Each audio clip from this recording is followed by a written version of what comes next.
got this right. We've paid the electricity bill for the month, right? Yes, Paul. And the heating bill? Yes, Paul. And the phone and the internet bill. When? Yes, Paul. Oh, that's Going into Christmas this year with all the bills paid. Haha, that's excellent. Haha, if all goes well, we'll have our best quarter ever. Oh, maybe even our best year ever. Haha, this is amazing. The shareholders, they're going to love me for this. We'll beat last year's sales record, and maybe we'll set a record that will never be beat. How many purchase orders do we have left, Gwen? Well, there's only one order left, Paul, but it's a big one. I don't want to burst your bubble, but I don't know that we'll be able to get it done in time. What do you mean? Well, it was a last-minute order request, and our staff have been working a lot of overtime this month to meet the demand. I don't know that they've got much more to give, frankly. I'll help them find more to give. Those little elves aren't going to rob me of a raise or maybe even a promotion to CEO or CFO or anything that begins with a C and ends with an O. Help! Help! Harold!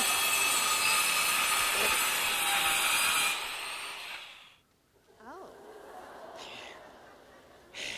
Well, howdy there, boss. Always nice to have you drop in. Harold, didn't you hear me calling you? Yes, I did, boss, but I do not believe in yelling. You don't believe in yelling? No, sir.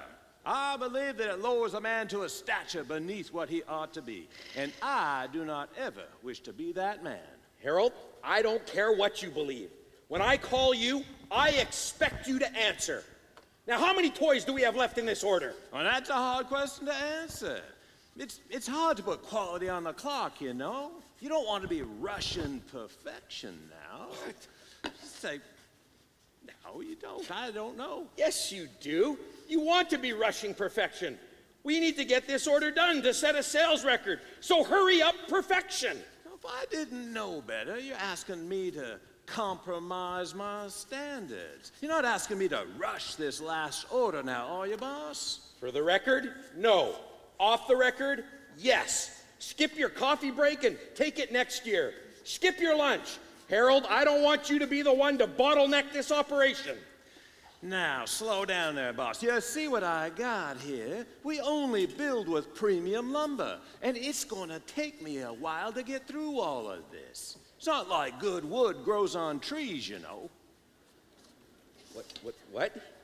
Yes, it does. Wood does grow on trees, Harold. Harold, I don't want you to slow things up. I'll be watching you from up there, so no slacking off. Gwen! Gwen! Desperate times call for desperate measures. Charge the battery. It's time to launch Operation Hawkeye.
It sounds like somebody needs to sing a Christmas carol. No way.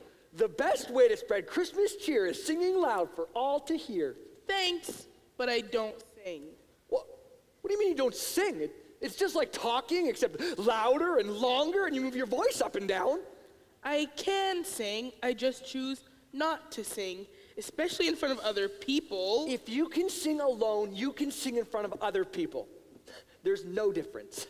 Actually, there's a big difference. No, there's not. Look. I'm singing, I'm in a warehouse and I'm singing, I'm in a warehouse and I'm singing. Hey, there's no singing in the warehouse. Yes, there is. No, there isn't. We sing all the time. Not today, you don't. Come on, guys, who's with me? Oh, buddy, it's bad enough that we have to dress like this.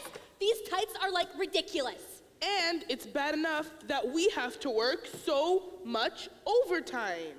And it's bad enough I can't even sleep at night without dreaming of all these toys.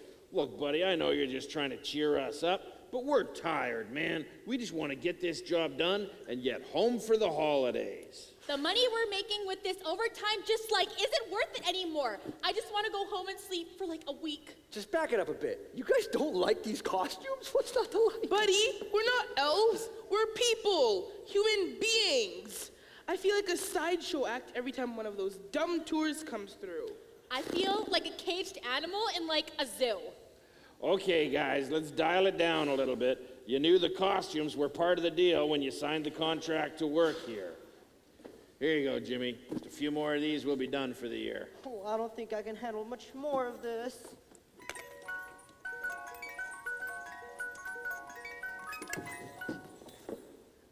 After tomorrow night, I'm going to my parents' place to open presents.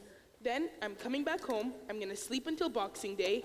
After that, I'll stay in my pajamas, park myself on my couch, eat popcorn, and watch Netflix for a week.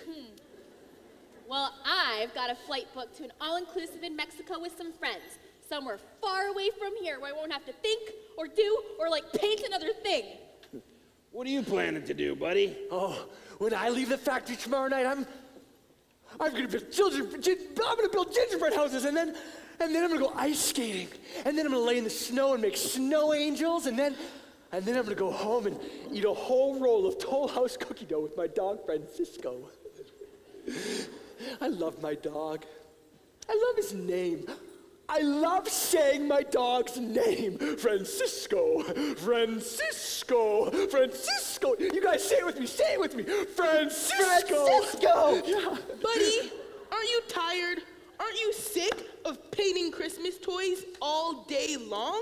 Seriously, aren't you just a bit Christmas out? No. Christmas is the best time of the year. There's so much to do and so much to see. I can hardly get it all in before Christmas morning. You know, tonight, I'm going to go home, and I'm going to make paper snowflakes for the inside of my bathroom. Buddy, look, we appreciate your enthusiasm for Christmas, but I'm afraid that excitement is wasted on us. Christmas is exhausting. No. Christmas is exhilarating. It's invigorating. Christmas is stressful. No, Christmas isn't a burden. Christmas is so much better than that. Christmas is, oh, how do I even begin to describe what Christmas really means to me, to all of you?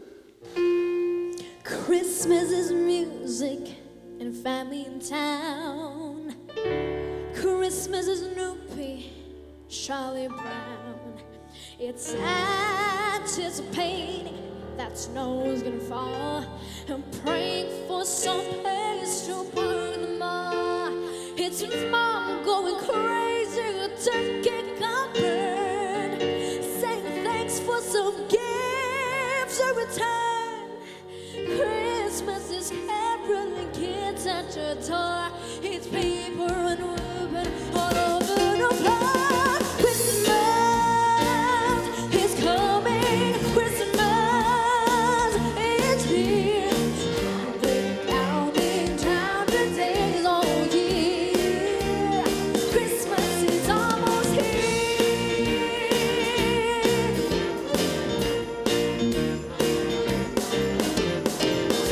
Covered day. Christmas is caroling for those who got nothing. It's chopping your change and all bells ring us back. Christmas is coming. Christmas is here. I've been counting the days all year. Christmas is almost here.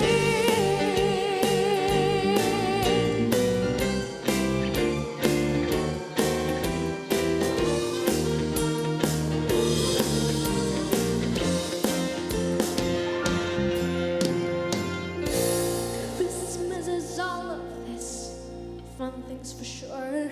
Christmas is really oh so much more. It's goodness of hope for the whole world because Christmas is Jesus.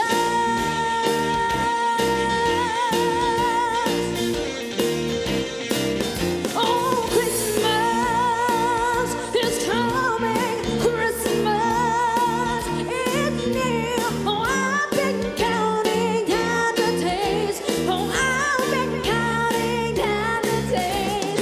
I've been counting down the days all year.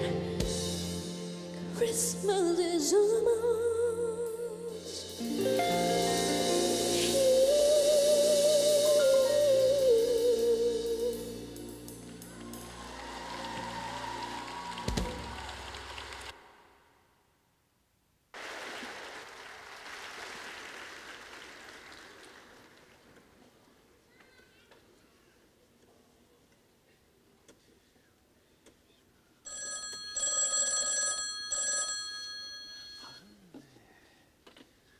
Howdy, Andrew. What can I do for you?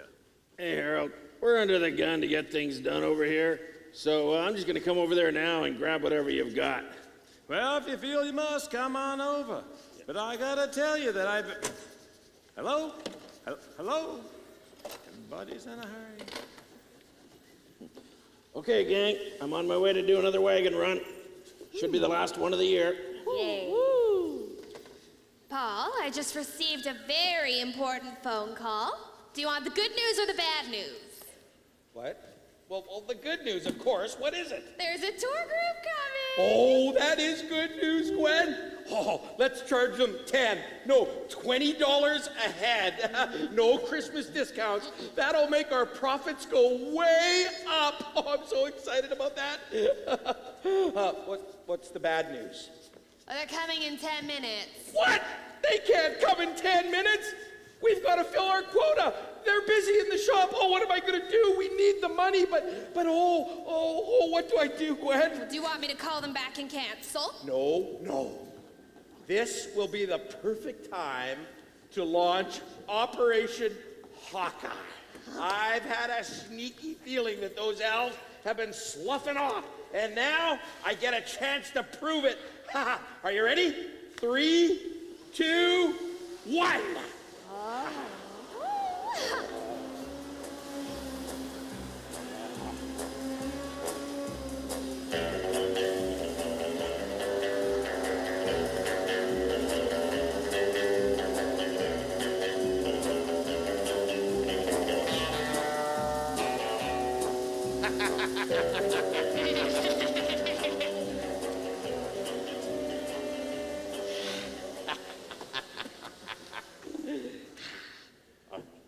Unbelievable.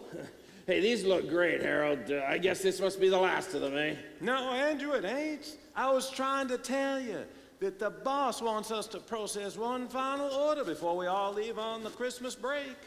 Another order? That's ridiculous. With so little time left, we can't handle another order. Our plate is already too full as it is. What is he thinking? He is only thinking about profit, my friend. His mind is clouded, and he has lost all perspective. In fact, he implied that I compromised the quality of my craftsmanship for the sake of this here sales record. It's simply absurd. He can't do this. And he certainly can't make us work any harder than we already are. This is squeezing blood from a stone. It's unfair. I completely concur. In fact, I'm afraid that the festive vine of holiday greed is wrapping its tendrils around his heart and choking out any... I heard that, Harold! And I've been watching you, Andrew. I've been thinking for some time that you two have been conspiracizing against me. And now I got proof. I'll deal with the two of you later. But for now, we got a tour group coming. Hit the alarm, Gwen. You two, look busy. Come on, Gwen.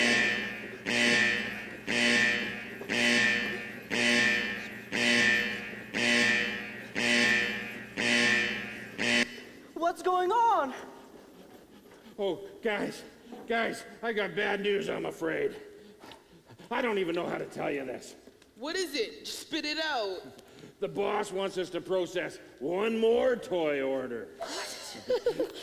And there's a tour group coming in just 5 minutes. No, not now. Like, are you serious? Does this mean we have to pretend that we're happy and act like elves and make believe that this is Santa's workshop? Test another batch of toys? Yes, and yes, and yes.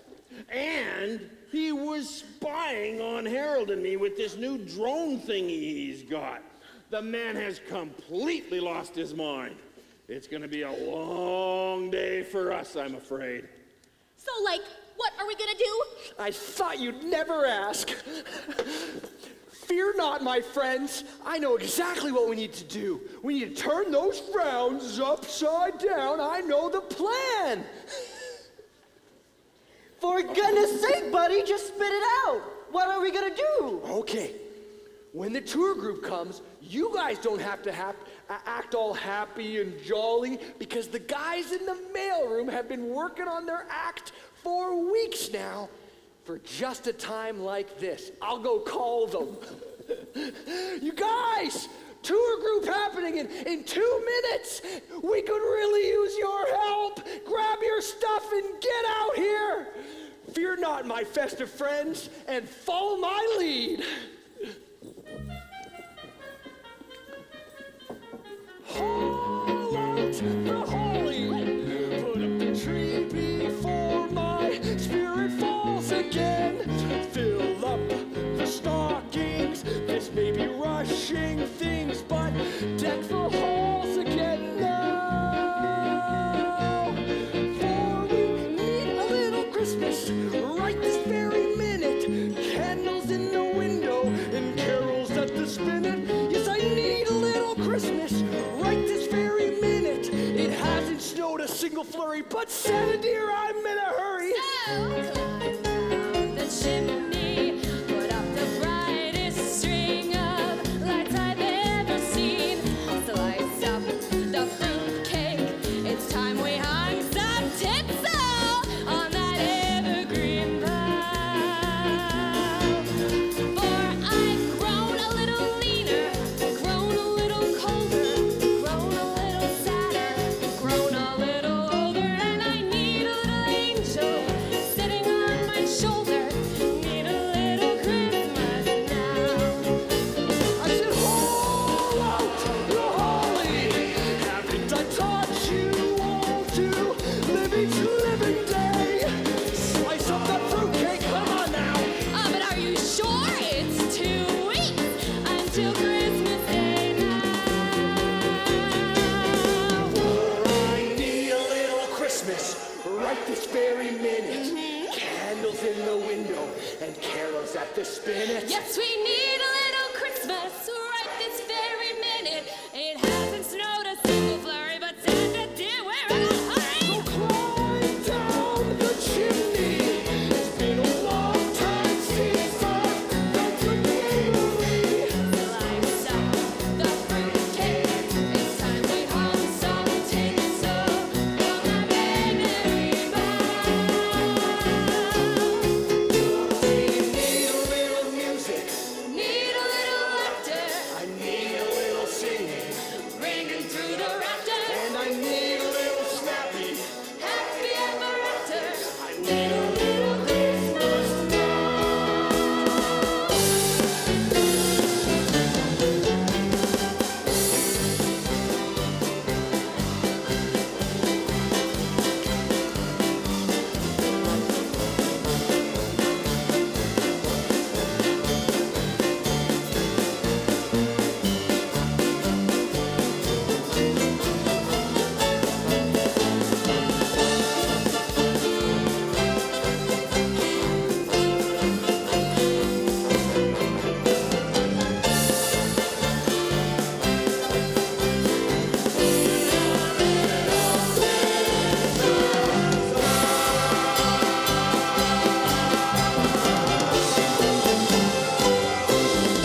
coming, guys.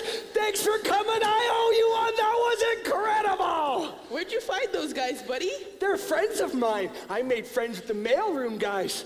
They love Christmas, and they happen to share my affinity for elf culture. Oh, well, you, like, saved the day for us there, but, like, what are we gonna do about this, like, new toy order? Yeah, I honestly don't think I can test another batch of toy, guys. I'll tell you what you're gonna do. You're gonna pull up your big elf pants or tights, and you're gonna get back to work. That's what you're gonna do. And that includes you too, Harold.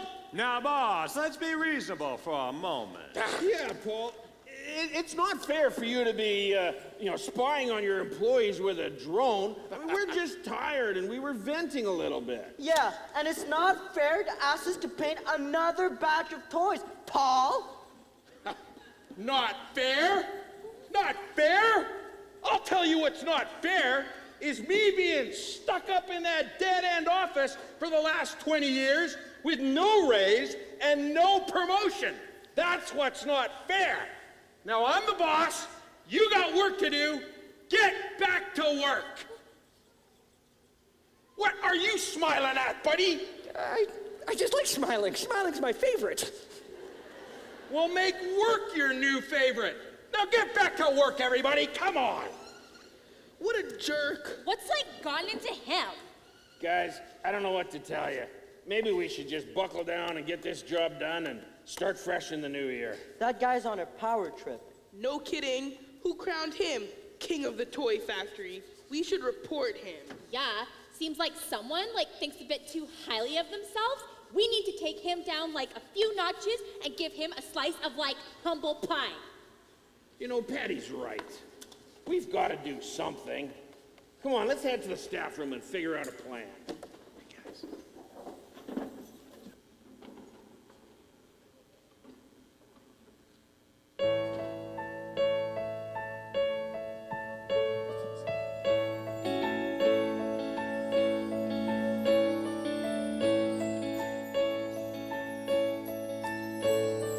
Follow the star to a place unexpected. Would you believe after all we've projected? A child in a manger, lowly and small, the weakest of all, unlikeliest hero, wrapped in his mother's shawl, just a child. Is this who we've waited for? 'Cause how many kings stepped down from their thrones? How many lords would abandon their homes? How many greats have become the least for me? And how many gods poured out their hearts to romance a world that is torn all apart? How many fathers gave up their sons for me? Bringing our gifts for the newborn Savior, all that we have, whether costly or meek, because we believe. Gold for his honor and frankincense for his pleasure, and myrrh for the cross he'll suffer. Do you believe? Is this who we've waited for? How many kings stepped down from their thrones? How many lords have abandoned their homes? How many greats have become the least for me? And how many gods have poured out their hearts to romance a world that is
many lords have abandoned their homes?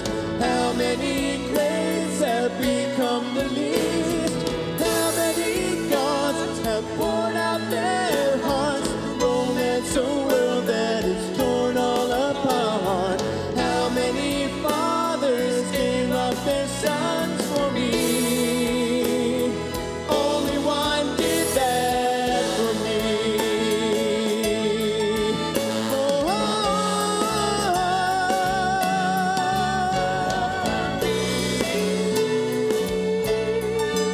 all for you.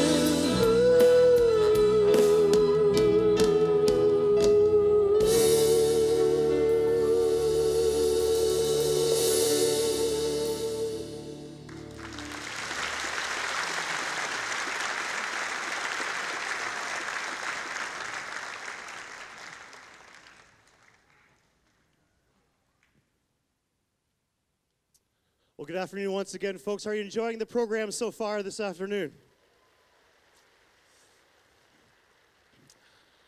Once again, I must say, we are simply delighted that you are here this afternoon. Thank you for making the effort to get your tickets, to come early, and to be part of this presentation. We are so proud to be able to present 48 years of the Vancouver Singing Christmas Tree. You may not realize this, but there are close to 250 people that are part of making the Singing Christmas Tree happen this year. Now, you see 100 people in the tree behind me. You see about 35 people in front of me and a dozen or so actors and dancers. But there's easily 50 to 100 people that have given of their time behind the scenes, ushers and greeters and security and stagehand and sound and lighting and costume and kitchen.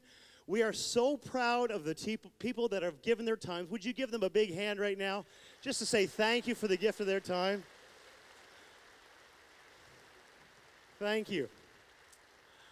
I'm going to ask if you would, please, would you take the program that you were given earlier and would you just pull it out really quickly? I'd like just to refer to the envelope that is inside your program because we want to receive an offering right now to give you the opportunity to express your thanks and appreciation to our team and to give as generously as you're able to so that we might continue not just to cover the cost of the Singing Christmas Tree, but continue to dream bigger and better for years to come. I mean, this is one of the grandest sets we have ever had on this stage, and I'm so proud of the team that's put this together. So I'm asking if you would just take this envelope, and if you are hoping to write a check or fill out your MasterCard or Visa, you'll see where your name and your address is. We ask that you would just print it clearly, and we'll send you a tax receipt before the end of this year for every gift over $20. And you'll see all the information there on the envelope. And thank you in advance for as generously as you're able to give. We really do rely on your generosity to continue to do what we do every single year. So as you're doing so, ushers, you can prepare yourselves in just a moment's time. This is the moment that the choir and the orchestra have been waiting for, where they can take your picture with their cameras. So choir, go ahead, pull out your cell phones, this is your selfie stick moment. That's right. You've been waiting for 4 performances to do so. In fact, folks, why don't you say Merry Christmas? Let's capture this. 1, 2, 3. All right, there you go, choir. I hope you capture that. Wonderful. All right, so ushers, why don't you come to the front at this time? And folks, again, thank you for your generosity. We do really appreciate how you invest into our Singing Christmas Tree. Now, as we are receiving the offering, we are going to attempt something that we've never, ever done before, and this has proven to be one of the highlights of the show, for at least for those of us who are participating. So those who are in the wings, why don't you come on out, and you're going to join me, and we're going to try singing a Christmas carol like you've never sung it before. Let's give my volunteers here a big hand as they come to the stage, please. So here's what we're going to do. We are going to sing the first Noel together. We're going to sing verse 1 in English and the chorus in English. But one of the things that we are very proud of is we are a church in East Vancouver, and we're proud of the multicultural dynamic that exists in our church. We have dozens and dozens of nations represented in our congregation. So today, we want to celebrate that diversity in singing this Christmas carol. So we're going to begin in English, and then Cindy's going to lead us in Mandarin, and then Nestor's going to lead us in Tagalog, not Filipino, I know the difference. This is Jennifer, she's going to lead us in Korean. This is Victor, who's going to lead us in Spanish, and then this is Bernie, who's going to lead us in Cantonese. And here's what we're asking for. When I say we, I mean they are asking for, if you are any one of these language groups represented, we are inviting you to stand and to sing along and be proud of your country, be proud of your language, so that we can join together and celebrate our diversity together, okay? So let's begin singing in English. Here we go. The first Noel, the angels did say, was to certain poor shepherds in fields as they lay, in fields where they lay keeping their sheep on a cold winter's night that was so deep. Noel, Noel, Noel, Noel, born is the King of Israel. All right, this is Cindy, and she's going to lead us in Mandarin. So if you are Chinese and if you can sing in Mandarin, this is your chance to stand and be counted. Thank you. Those stand, and Cindy, would you lead us on? You're not alone. 无人抬头见你惊喜，远在东方灿烂精灵，发出奇光，照耀世间，不偏照眼光照。 Let's give Cindy a big hand. Everyone. Noel, Noel, Noel. Born is the King of Israel. This is Nestor. Nestor sings in about row 8 in our Christmas tree. I wonder if there might be any Filipinos in the audience tonight. Mga kababayan, Okay, there's one or two, I think. So, Filipinos in the audience, would you please stand and Nestor lead them as we sing, please? at ang liwanag ng nasabing bituin, gumabay sa tatlong haring nago, layunin hanapin ang dakilang hari, sinundan ang bituin saan man Let's hear it for Nestor, everyone.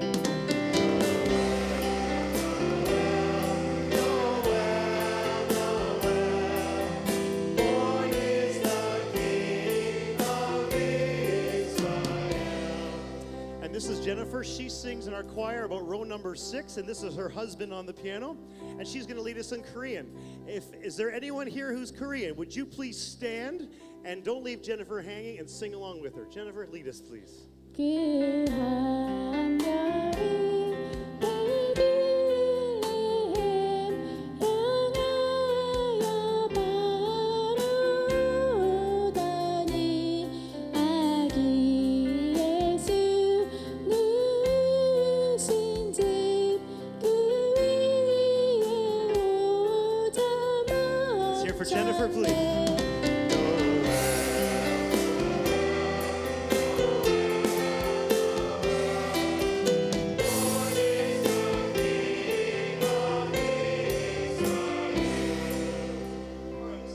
Victor is the creative director of our church, and he is the man responsible for designing our sets this year.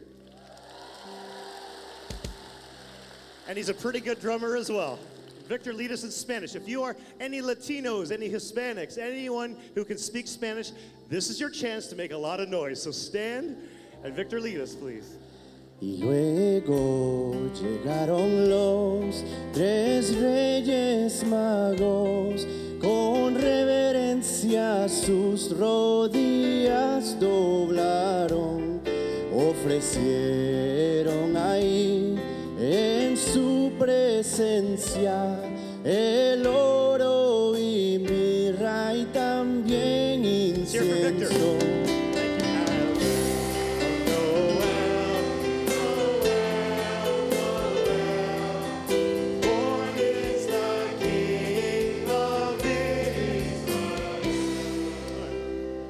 Victor, you almost made a Christmas carol so romantic. That was very nice. All right, this is Bernie. Bernie's going to lead us in Cantonese. And what's nice is that he just learned yesterday how to speak Cantonese, which is fantastic.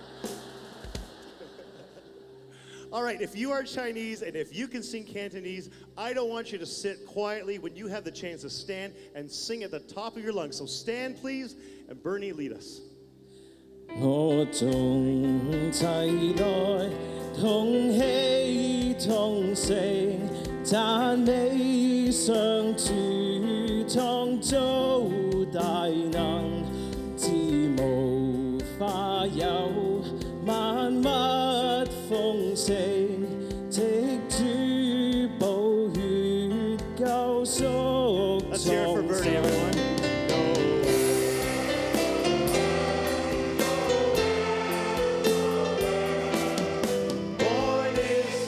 Let's all stand together. Let's all stand.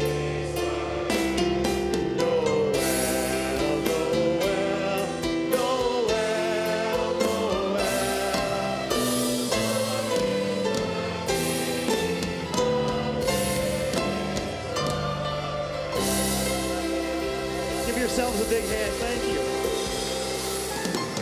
Well done, everyone. Would you give my volunteers a big hand? And thank you very much, team. Way to go. Thank you very much. You may be seated. Well, we're continuing our presentation right now, and I have the privilege of introducing something that I have dreamt about doing for many, many years. There's always a couple secret little special surprises that we want to reveal with this year's Singing Christmas Tree. And I'm going to invite our special musician to join me on this stage. Would you please give them a warm welcome as they come?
Bye-bye.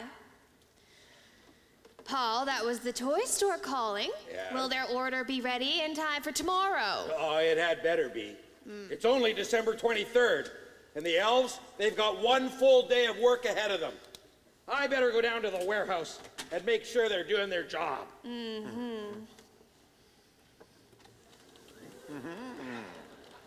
Afternoon, boss. Always nice to have you drop in. Harold, are the toys finished yet? My, skipping the pleasantries now, are you, Paul? It's just all business with you, ain't it? You better believe it, mister. Do you realize what's at stake here? A sales record, promotions, climbing the corporate ladder. Those are nice things, that's for sure. Nice things. Nice things. That's everything, Harold. How about integrity, honesty, contentment? What? I'm sorry, boss, but I think your priorities are different from mine. You're just driven by different things. I don't know that I can fulfill what it is you're asking of me. Look, Harold, I'm gonna draw a line in the sawdust. Either you get this job done, or you're fired. My. So it comes down to that, does it, boss? Climbing the corporate ladder means that much to you. Well, I'm sorry that it does. Clearly, we are driven by very different things to get out of bed in the morning. It has been a pleasure working for you. Merry Christmas. What? You're gonna quit over this? Integrity? Honesty? That other thing? Bah! Clearly they're overrated.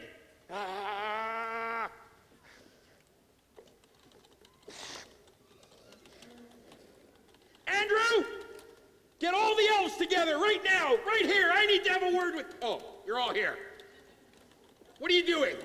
Well, Paul, I think you should sit down for this. I will not sit down. There's a lot of work to be done. We need to finish this last sales order. Do you have the purchase order done yet? Well, no, and that's what we wanted to talk to you about. Talk. That's all we do. Come on, get to work. We've got to get this order done here.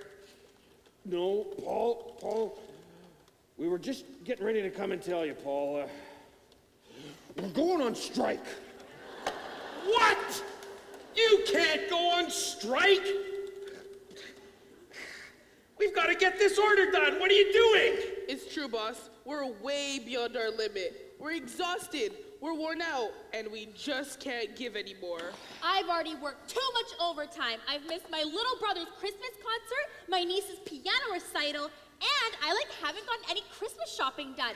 We're spent. I think my nerves are completely shot.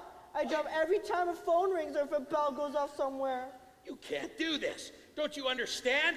We've got sales orders to finish, profits to make. You can't go on strike now. This is ridiculous. What are you gonna do? Buddy, come on, buddy. You'll help me with this. Buddy, I'll even pay you overtime, I promise. I would have to be a cotton-headed ninny-muggin if I did. You're a mean and selfish man, and you're living for all the wrong things. All you care about is power and success and wealth, but your heart is shallow and filled with greed. Whoa! You can't talk to me like that, buddy! You don't like Christmas. You're destroying the Christmas spirit. Christmas is supposed to be about love and joy and peace and happiness, but you're the opposite of Christmas. You stand on a rolling throne of lies, and you smell like beef and cheese. Ooh. Settle down, buddy. It's okay. What? Look, Paul, the thing is, we can't do this anymore. And you don't seem to understand. That last order, that was the last straw for us. I'm sorry, boss, but better luck next year. Merry Christmas. What? No. You can't do this. You can't walk out now. You can't go on strike. We've got purchase orders. We've got sales records to make. We've got to climb the corporate ladder. Come back here. Come. Oh, what am I going to do? What am I going to do?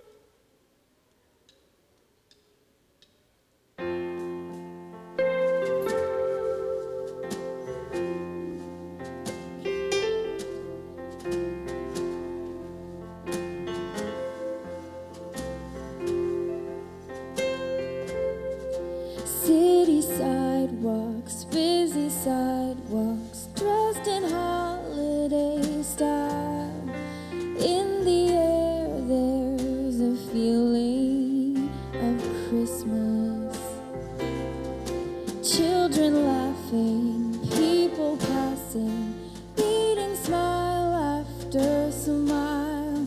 And on every street corner you hear silver bells, silver bells. It's Christmas time in the city. Ring-a-ling, hear them sing.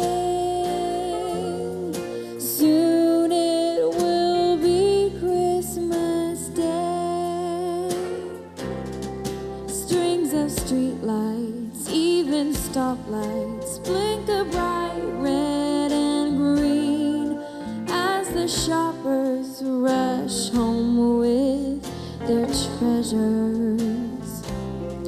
Hear the snow crunch, see the kids bunch. This is Santa's big scene, and above all the bustle you hear silver bells, silver bells. It's Christmas time in the city. Ring-a-ling, hear them sing. Soon it will be Christmas Day.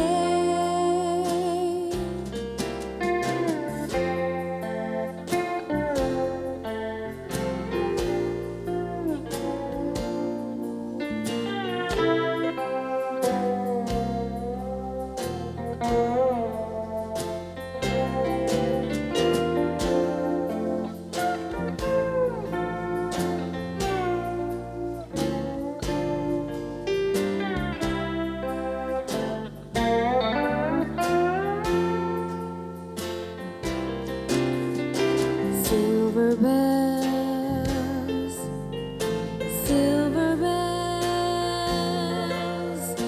It's Christmas time in the city. Ring-a-ling, hear them sing. Soon it will be Christmas Day.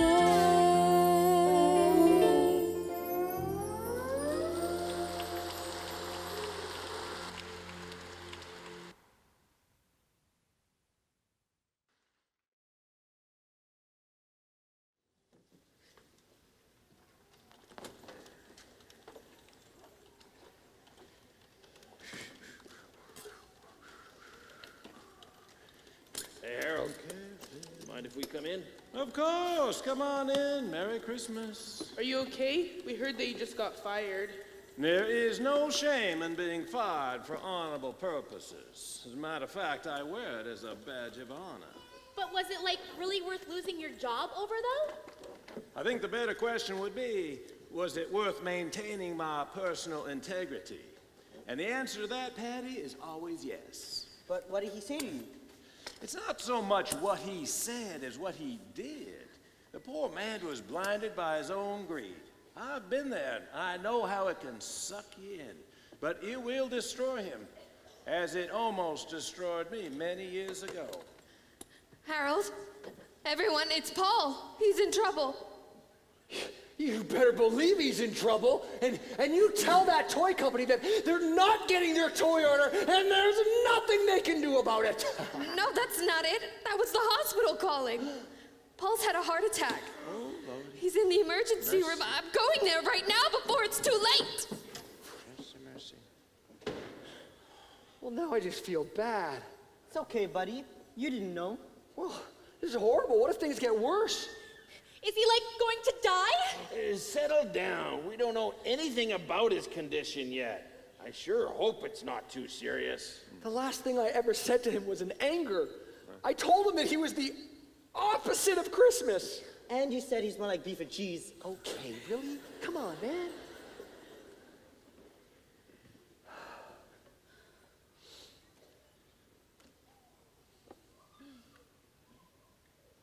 Well, guys, I think we all know what we have to do now. But I've got Christmas shopping to do. And I have to pack. And I was gonna make paper snowflakes tonight. Guys, seriously? Sometimes I hate it when you're right. You know that?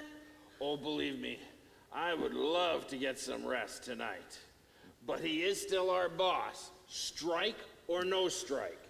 And it is still Christmas, strike or no strike. And so if we truly believe in peace on earth and goodwill toward all men, then I think that man deserves a hospital visit from us. Strike or no strike.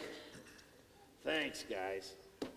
Hey, I tell you what, why don't you all just head home and we'll get changed out of these costumes and then meet back here just as soon as we can, eh? Yeah. That was a fine thing you did there, Andrew. Well, thanks, Harold. I mean, the truth is, we've both known Paul for many years. He used to be a good man. Well, you remember he gave me my first job all those years ago. Today just seems so uncharacteristic. The pursuit of happiness is a fickle thing, my friend. Everybody wants to be happy, but few people truly are. Look around. If happiness was everything it was cracked up to be, then Christmas should be the happiest time of year. Been to a mall lately? Yeah, not a whole lot of happy-looking people there. A lot of stress and concern, worry, and strained emotions. Poor Paul. Just imagine the stress he must have put upon himself. He must have been at his breaking point. Yes, indeed. Kind of makes you wonder which one of Paul's hearts was under attack more, don't it? Huh? I don't understand. Oh, sure you do. We all have two hearts. I mean, did his physical heart come under attack? Of course it did. But we also refer to our heart as our soul, don't we? Well, I mean, when you fall in love with a pretty girl with all your heart, you're not talking about the muscle in your chest. No, you're talking about something that goes deeper, that touches your soul. Well, sure, but, I'm guessing that Paul's soul had been under attack for some time by lies that had convinced him that power and success and wealth were going to bring him lasting joy. Today was probably just that day when it finally took its toll. So it would seem. I just hope it's not too late. Come on, I'll help you pack up and load your car before the others all get back. I appreciate that. Thank you very much.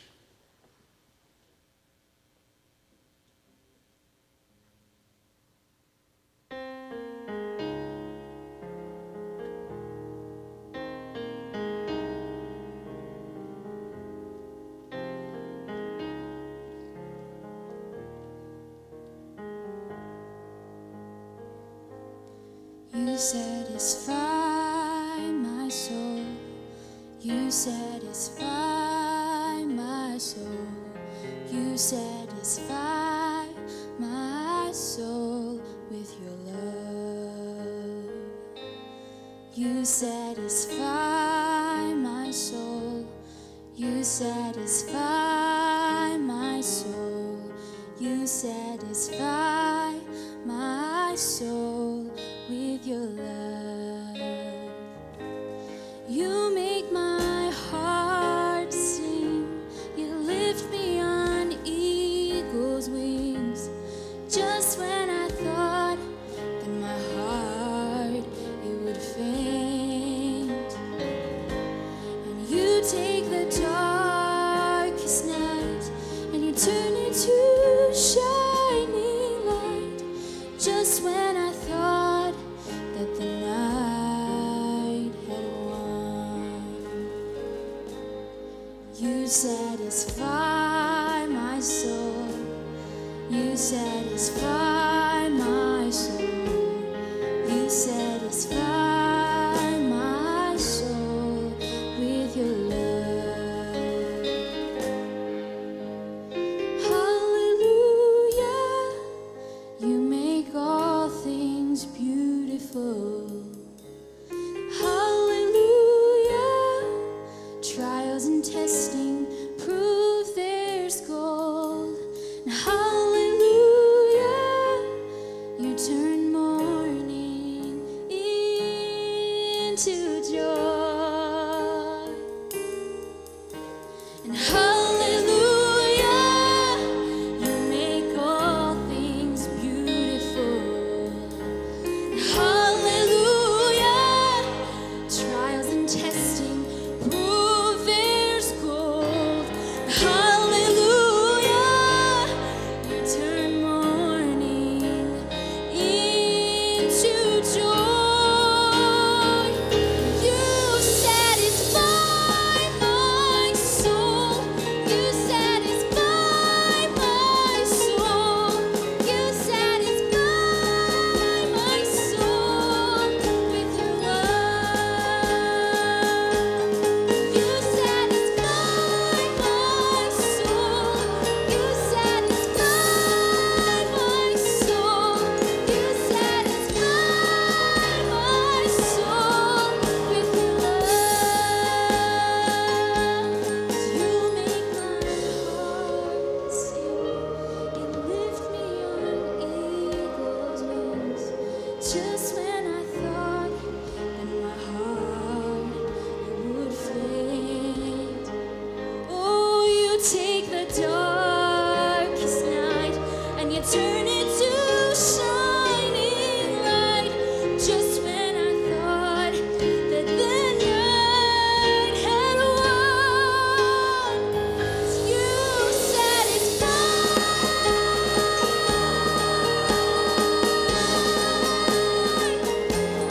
You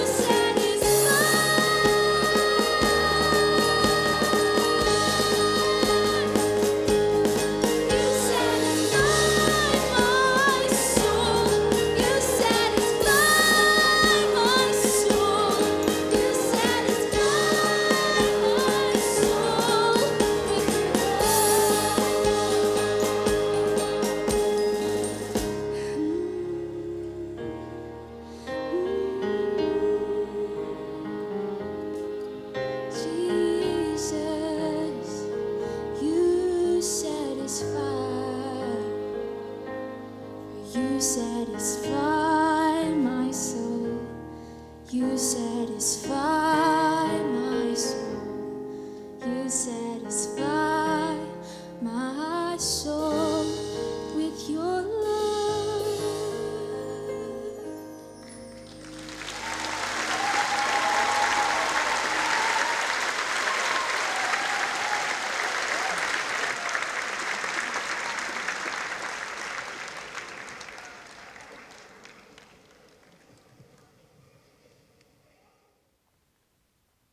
Mrs. Jones was a grade 1 teacher.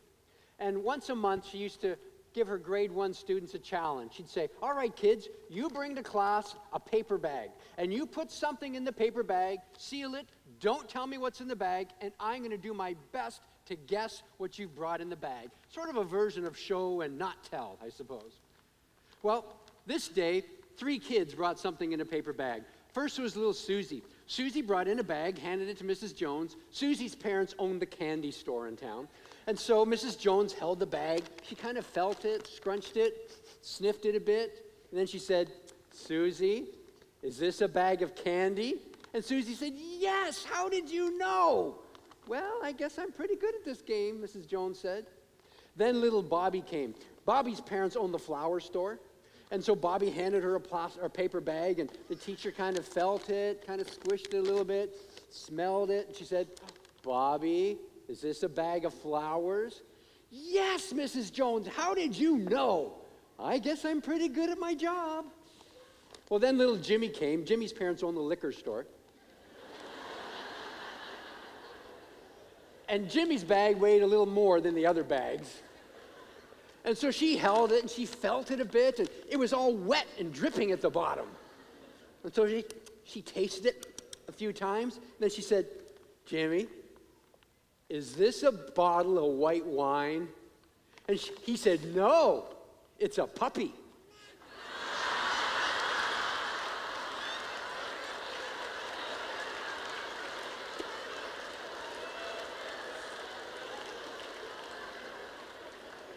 Have you ever made a mistake?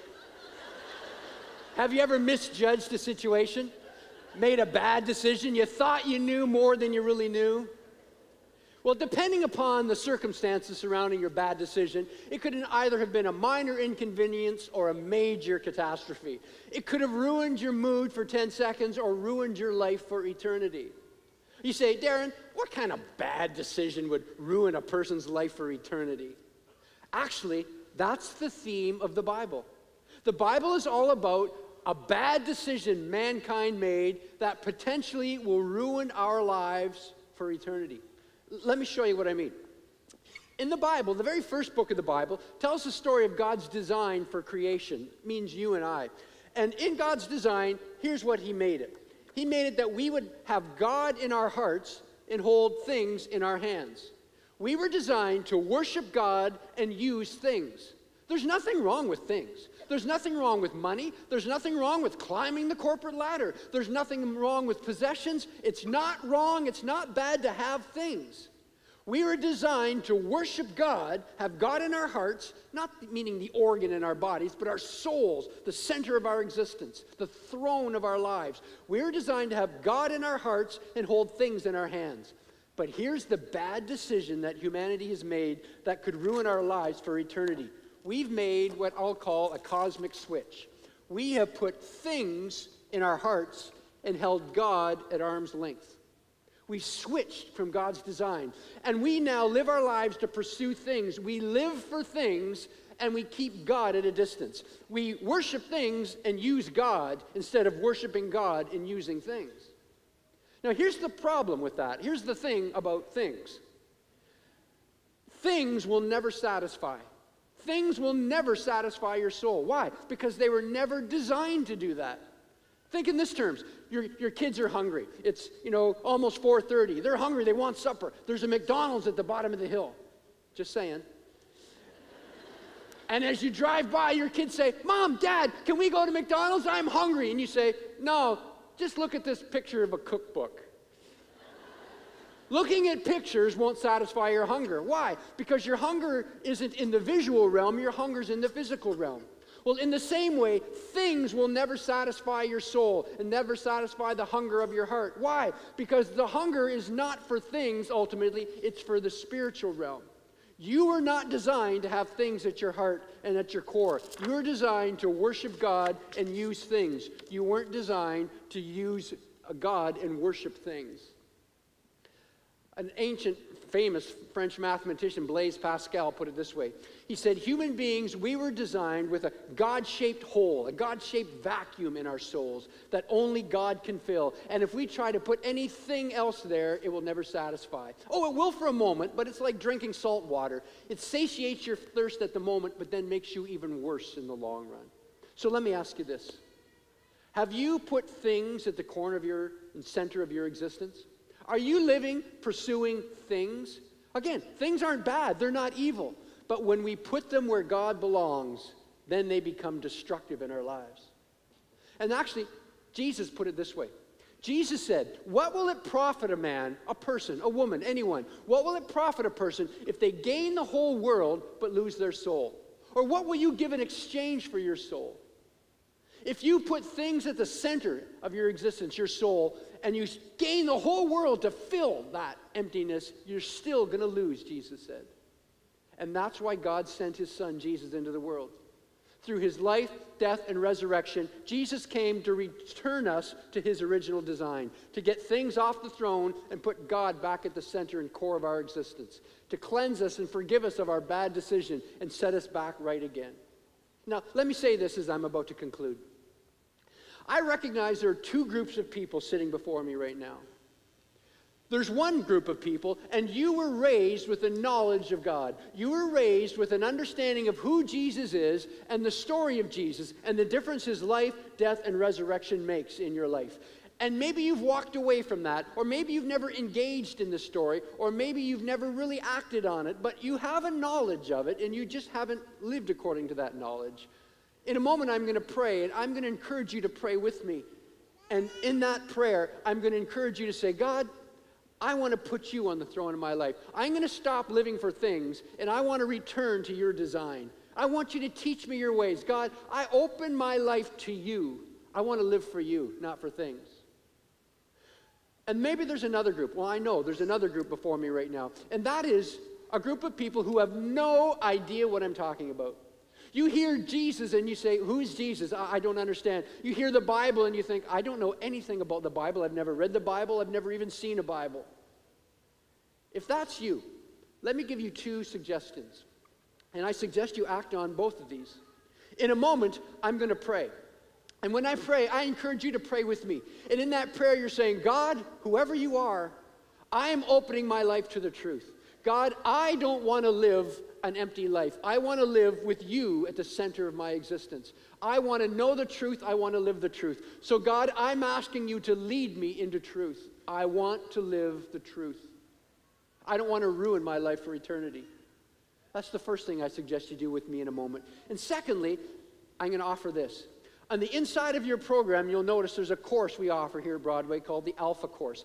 It's a course for people just like you, where you can sit around with other people searching, investigating just like you, asking questions about faith, life, and God.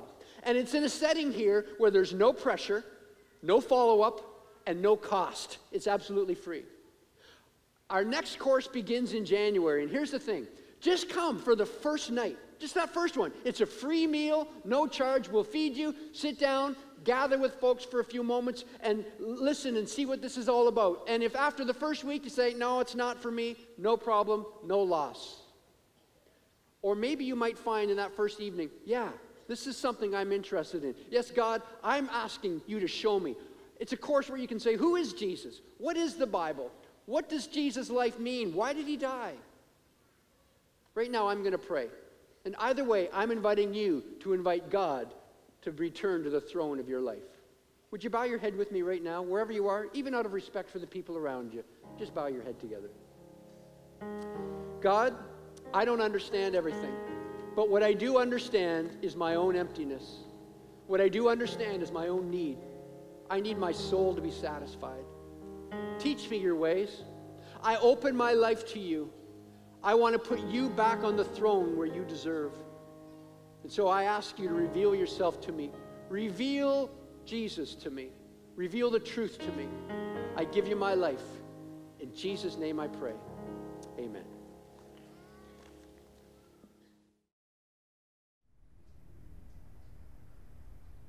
My mama told me something when I was growing up that has forever changed my life.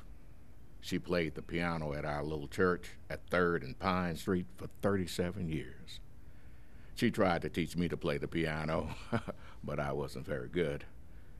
She would teach me the names of the notes, what a major key is, what a minor key is.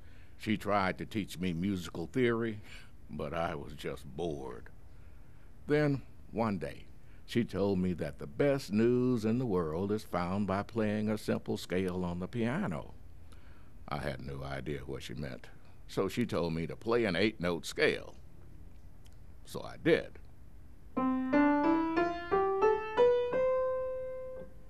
I said, how is that good news? And she said I played it incorrectly and that I needed to play it the other way. So I did.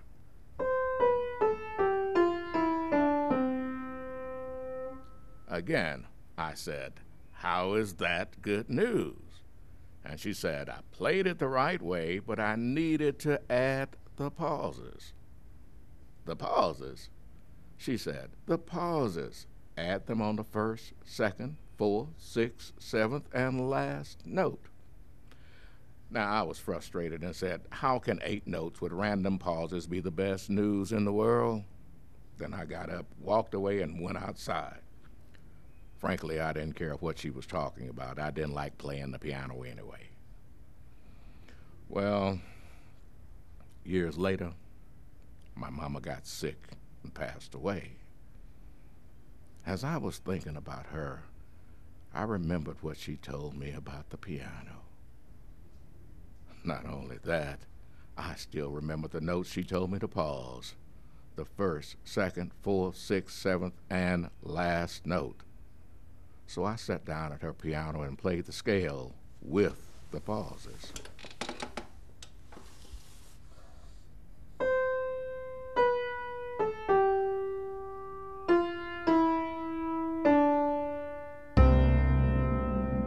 And that's when I realized the good news she was talking about.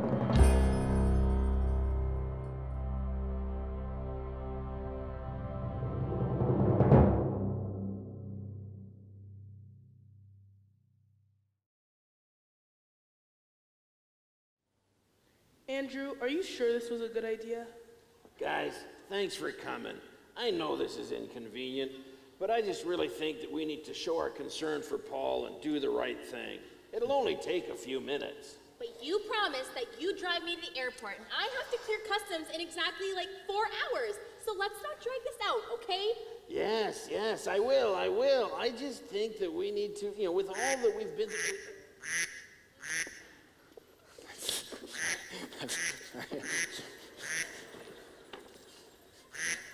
Hello, Buddy the Elf speaking. What's your favorite color? Oh, are you serious? Oh, that's fantastic news. Yeah, thank you. I'll tell him right away.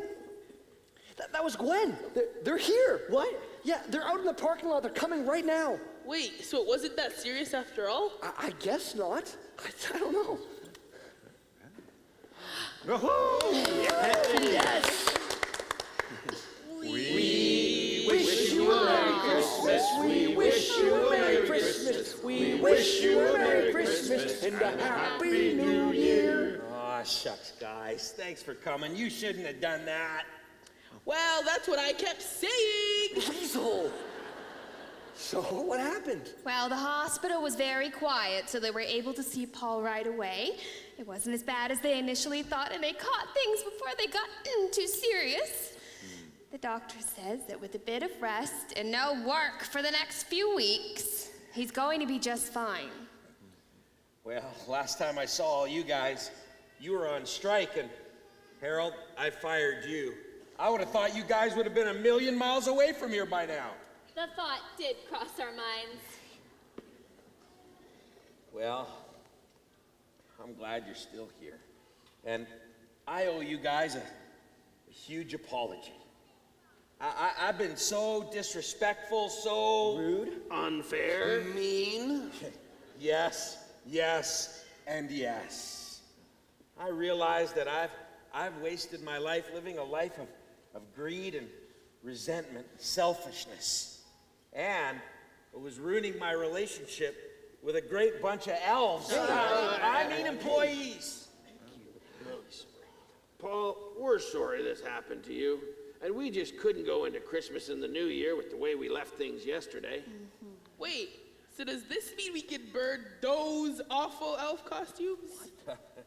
Well, does it mean you won't go on strike anymore? Aw, son of a nutcracker, boss. We love working here, right, guys? We won't go on strike. We're just so glad you're going to be okay, and we accept your apology. I just hope you'll find it in your heart to accept my apology, too. Accept your apology? What for, buddy? He called you the opposite of Christmas, as I recall. Oh, and he also thought you smelled like beef and cheese. Okay, really? I do? Well, only kind of, but kind of like in a good way, like stew, you know? Look, I promise you guys that in the new year, I'll work harder on my personal hygiene. And I'll work harder on my employee satisfaction ratings. So, what do you say we all head home for Christmas? Harold, you gonna be with us in the new year? Well, is that your way of giving me my job back, boss, with a big fat raise attached? Well, if that's what it takes. And how about a Christmas bonus for everyone? Come on, guys, let's go have a great Christmas. One big happy family. Joy to the world, everybody. And peace on earth. And goodwill to all men and women. I don't know why you'd want to burn these costumes. They're fantastic. They breathe easy, they're loose fitting, and if I do say so myself, I look quite flattering in them. No? Nothing? Nothing? If you don't want yours anymore, can I have it? I think we're the same size. It'll make a great Christmas gift. I'm singing. I'm in a warehouse and I'm singing. I'm in a warehouse and I'm singing. Buddy! Oh, sorry, Come boss. on! Okay, sorry, boss.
Well, I want to give a big thank you to all of our technical crew, our ushers, our greeters, our sound and lighting people. Let's thank them for all the great job they've done tonight.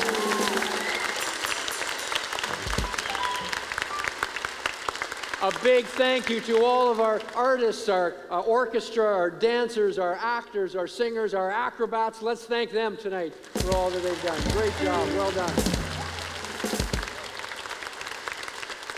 And of course, a big thank you to the 100 folks who've been standing for over 2 hours in this tree. Let's thank them. Well done.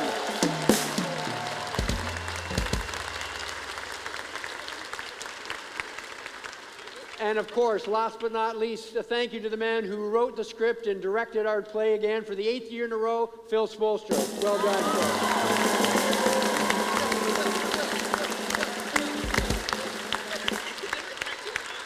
Now, we have a final thing that we like to do. It's the tradition here at Broadway. We want to sing one last song for you. And as we do, let me remind you to check out in your program and join us. I'd love to see you in January at our Alpha course. Let's ask some questions together. Also, if you don't own a Bible, as you're exiting, we would love to give you one out in the lobby. There'll be a few folks handing them out. Just take one as our gift to you. Now, let us sing you this last song together. We wish you a Merry Christmas. We wish you a Merry Christmas. We wish you a Merry Christmas and a Happy New Year. Good tidings we bring to you and your King. Good tidings for Christmas and a Happy New Year. We wish you a Merry Christmas. We wish you a Merry Christmas. We wish you a Merry Christmas and a Happy New Year. We wish you a Merry Christmas. We wish you a Merry Christmas. We wish you a Merry Christmas. We wish you all a very Merry Christmas and a Happy New Year.